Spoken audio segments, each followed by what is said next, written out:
So here's a barstool debate for you the next time you head to happy hour. What is the oldest bar in New York City? This is one of those questions that the answer really depends on who you ask. We took a look at several city watering holes to find out which one claims the title.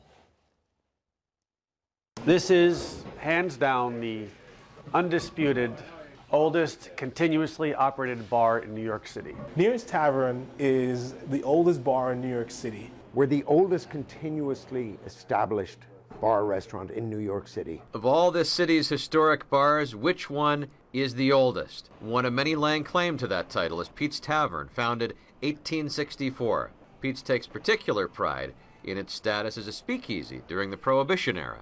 Pete's was disguised as a florist. It operated as a florist for the duration of Prohibition. There was a dummy refrigerator door here, and anybody in the know would access the bar that way. Pete's is also known for its literary history. O. Henry, the author, wrote The Gift of the Magi here in 1905. He lived across the street at 55 Irving Place and was a regular here. McSorley's Old Ale House has hosted some famous figures too. Abraham Lincoln and Teddy Roosevelt are just some of the names connected to artifacts that cover the bar. Well, we don't have our TV screens, you know. We don't have sports playing 24/7. And so when you walk in here, right away you're captivated by all the old photographs and pictures. There's a lot to look at on the walls, but McSorley says it is the beer that keeps them in business. You got to keep the customers happy. You got to serve a proper mug of ale. That's what's most important here. We're a bar first. We're not a museum. Francis Tavern takes a different approach. They are a bar with a museum. This is not the oldest bar in New York City, but is the oldest structure in New York City, and it was built around 1719. George Washington made Francis Tavern very popular by visiting it before the war and after the war. The tavern still runs today, and you can have a drink where George Washington did. In Woodhaven, Near's Tavern claims a legacy going back to 1828. We have so much history here, but yet it's tucked away in the middle of Queens, and not many people know about it. Even New Yorkers don't know about it. It's nice to have the title, but it's nicer to know that people feel welcome. Over 95% of the people that are here, that come here, are from the community. The key to our survivability is always making sure people feel at home. Near's Tavern is like people's second living room.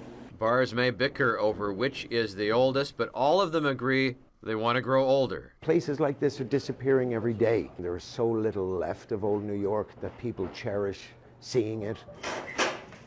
Okay, so did I miss it? What? Which one is it? They all claim it. I know. They all are. We really never got the answer. Come on! Okay. We need some serious investigation.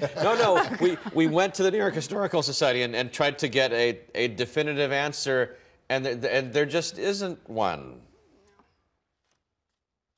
Is it on the same site? Is it the same name?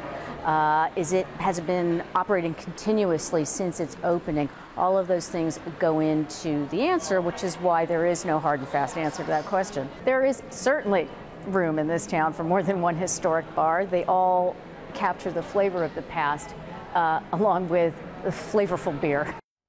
Sorry. I guess that's the important thing, right? You can go get a drink at any of them. Well, yeah. That really is the important. But, you know, I mean, we still have no answer. It's like they all are, but none of them are, you know? But it's true that the thing that it points out to me is the rich history that is part of this city, and you can experience it all across the 5 boroughs. I mean, from Near's Tavern in Woodhaven, Queens, to all over you know, it's just, there's so much. Well, and it's fun to go out and see that bar that doesn't seem like it's changed much in 100 years. And the one that's like a speakeasy, I love history like that. You know? Well, I also like Dubs as a museum. One of the bars said that we have no TVs here, and then the other bar has New York One on the TVs in the background. We like that one better.